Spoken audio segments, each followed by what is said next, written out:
Spider-Man and Shrek have to be two of the biggest summer blockbusters to come out simultaneously in the 2000s. Even though they both got their starts 1 year apart, 2001 and 2002 respectively, both their sequels got released at the same time. The early 2000s were definitely an exciting time for big blockbuster movies to get released all in the same year. And so far this year, so many movies turning 20 years old have gone some reboot or revival release. And what better way to celebrate 20th anniversaries than by pretending like it's 2004 again. 2004 was really a great year for cinema. I think we can all agree on that. There were just so many releases throughout the year. And while it's common nowadays for movies to get released all at the same time, back then the Netflix movies getting released together were a big deal.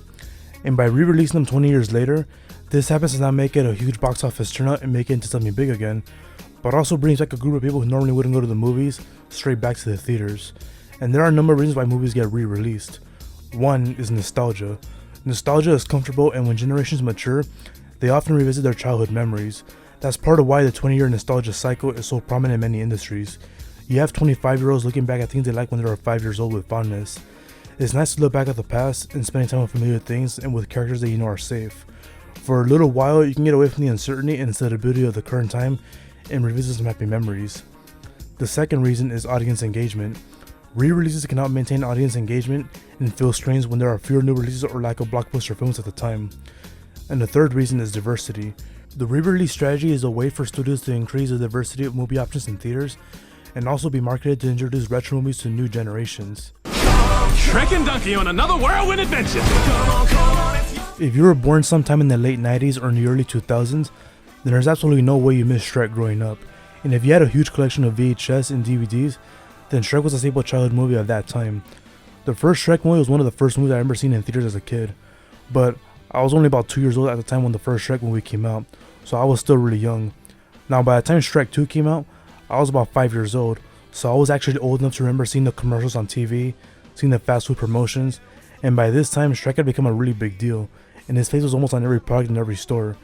And of course, I can't forget about the Shrek games either. For kids that grew up in the 2000s, Shrek was basically our Despicable Me of that time. See, when Shrek came out in the early 2000s, it came out at a time when 3D animated films still weren't very common. The only other 3D animated films that had come out at the time were Toy Story and A Bug's Life. Shrek was one of the first non-Disney animated films that turned out to be a big box office hit, especially at a time when Disney wasn't doing very well with their films. It had a bunch of pop culture references, catchy 2000s pop songs, and some funny anti-Disney jokes, and it was the only animated movie at the time that wasn't afraid to throw up the middle finger at Disney. And Shrek 2 is one of those rare sequels that's better than the first, and this movie's worked so well on almost every level. It expanded the universe with new characters, and the pop culture references worked very well, like Far Far Away pretty much being an obvious parody of Hollywood, or the O.J. Simpson chase scene. And the anti-Disney jokes are still hilarious, and even the soundtrack still holds it very well. Shrek was one of those animated films that influenced the whole industry that appealed to both kids and adults, and every animated film that came after tried to replicate what Shrek did. And to no surprise, not many succeeded. That's why Shrek has been the subject of multiple sequels and spin-offs.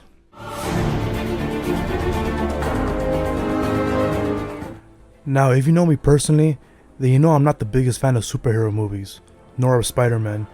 I never read the comics or watched the animated series. I did play the Spider-Man 3 game on the Xbox 360, which was actually a pretty cool game, but that's about it. I have not seen any of Tobey's Spider-Man movies since they came out. Maybe glimpses here and there, but for the most part before this video, I have not seen any of the movies in like 15 years. And rewatching them now, I can see these movies hold up really well and are masterpieces. And that's proof that you don't need nostalgia to enjoy these movies. And after all, I was part of the generation that grew up with Tobey's Spider-Man. The first Spider-Man was actually a movie I remember seeing in theaters as a kid, but I was only about 3 years old at the time when this movie came out, so I guess you could say I was still too young to understand these kinds of movies. The thing is, these movies were big deals when they came out back in the day, that even people that I knew that weren't Spider-Man fans went to go see these movies.